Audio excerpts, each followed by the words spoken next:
Hi, it's Jermaine from livewellzone.com, and in this video I'm going to share with you the number one mistake that most people make when they're using supplements to help balance their hormones. And I'm also going to share with you the most important thing that you can do to fix this mistake. So as a health coach, I've had the privilege of helping lots of different women throughout the years, whether it's one-on-one or through my group challenges or through my digital products. And the top mistake that I often see is that people try to use supplements the same way they would use a prescription medication. Okay, now what I mean here is that prescription medication usually works at the symptom level, and it's usually one prescription to one symptom. And a lot of times people try to do one supplement to one symptom, and what ends up happening is that you can end up with a lot of different supplements and still not be getting the results you want. So for example, you could be taking biotin to help with hair growth. You could be taking B6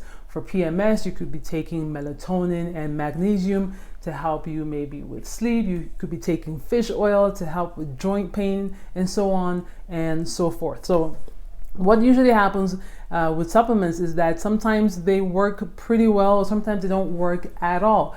And the person can find themselves very overwhelmed and very frustrated because they're doing a lot. They're spending a lot of money. They're staying on top of their supplements, but they're not quite seeing the results that they are going for. So why is this happening? Well, there's lots of different reasons why this could be happening, but one of the most common reasons is going to be because there is an imbalance in the diet. Now, the main reason why diet can have a strong impact on whether or not you see results from your supplements is because your diet is where you get the bulk of your nutrients, okay? And you need different cofactors in order to absorb nutrients from supplements, as well as nutrients from food. So for example, you need vitamin C in order to properly absorb iron. You need vitamin D in order to properly absorb calcium. You also need a healthy amount of fat in your diet in order to properly absorb all the fat soluble vitamins. So those are vitamins A, D, E, and K. And in addition to that, there is also a protein called intrinsic factor, which is produced in the body.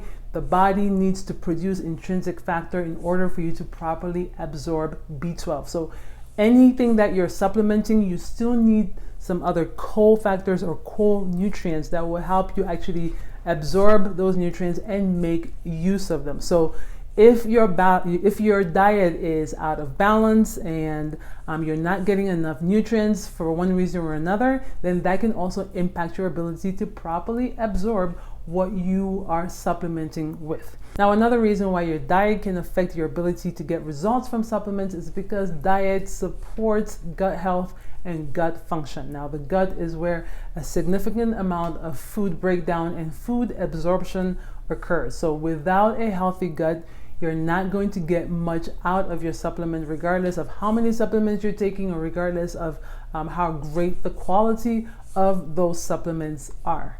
So how do you go about fixing this? Well, the obvious answer is you need to prioritize your diet above everything. Okay, diet first. So just think of your diet basically as the foundation of a house. You have to have a strong and solid and reliable foundation so that you can basically build upon that. Okay, and when you're taking in supplements, what you're doing is you're building upon your diet. So basically, if your diet is poor, you will most likely get poor results from supplements. If your diet's good, you'll get good results from supplements. And if your diet is great, then you will really get great results from supplements. That is generally how it is going to work. So where do you start? Well, the short version of it is that to balance your hormones, you need to focus on whole foods and you need to focus on anti-inflammatory foods. Now, I have a video that goes into more detail about my top 5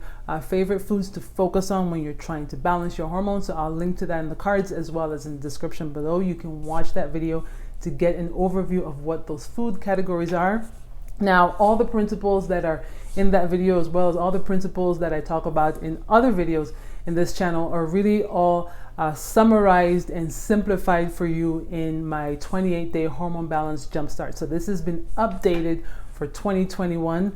All the principles in that jumpstart are the same principles that I've used with my clients throughout the years, whether it's on a one-on-one basis or whether it's through my my other digital programs. Okay, and basically what it is I break it down for you as a 4-step process. Okay, so through the course of 28 days, which is equivalent to 4 weeks, I cover 4 pillars in that program, and those are the 4 pillars to basically focus on. And when you focus on those 4 pillars, it allows you to completely transform your eating habits by the end of those 28 days. Okay, so you can check out that 28-day jumpstart program. It also comes with recipes that you can use. All the recipes are quick meals, so I made sure to only choose items that are ready in 30 minutes or less.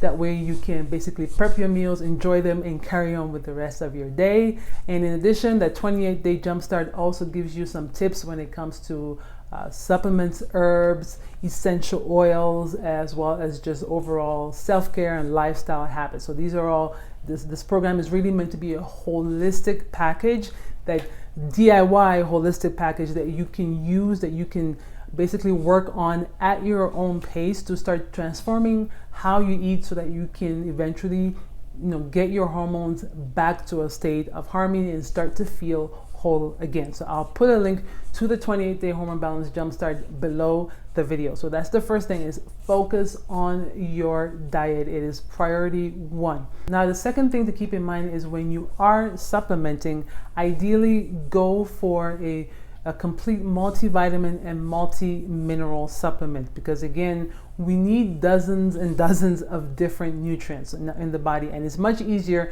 to just pick one thing that is a lot more comprehensive and where everything has been put in the right ratios for you, so that you don't have to really think about it and worry about whether or not you're getting enough of one nutrient versus the other. Okay, so when you do supplement, try to focus more on a complete daily multivitamin, multi-mineral. Now, there are some additional things to keep in mind to really figure out what a good quality supplement is. So if you're interested in learning about that, let me know. Share, leave a comment below so that I can put together a video for you that basically goes through some of the things to look out for, so you can identify good quality supplements. And I'll also share with you some of the brands that I like when it comes to supplements, especially multivitamins. So if you want that video, be sure to leave a comment below. Now, before I wrap up, I do want to say that there are situations where you do absolutely need an individual supplement, right? Because so maybe, for example,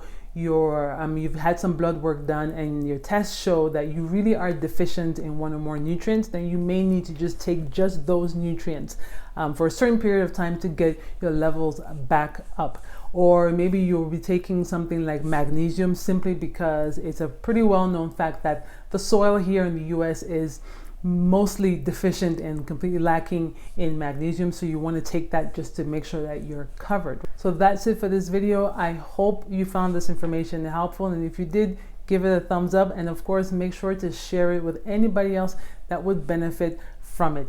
Thank you so much for watching, and I'll see you next time. Bye bye.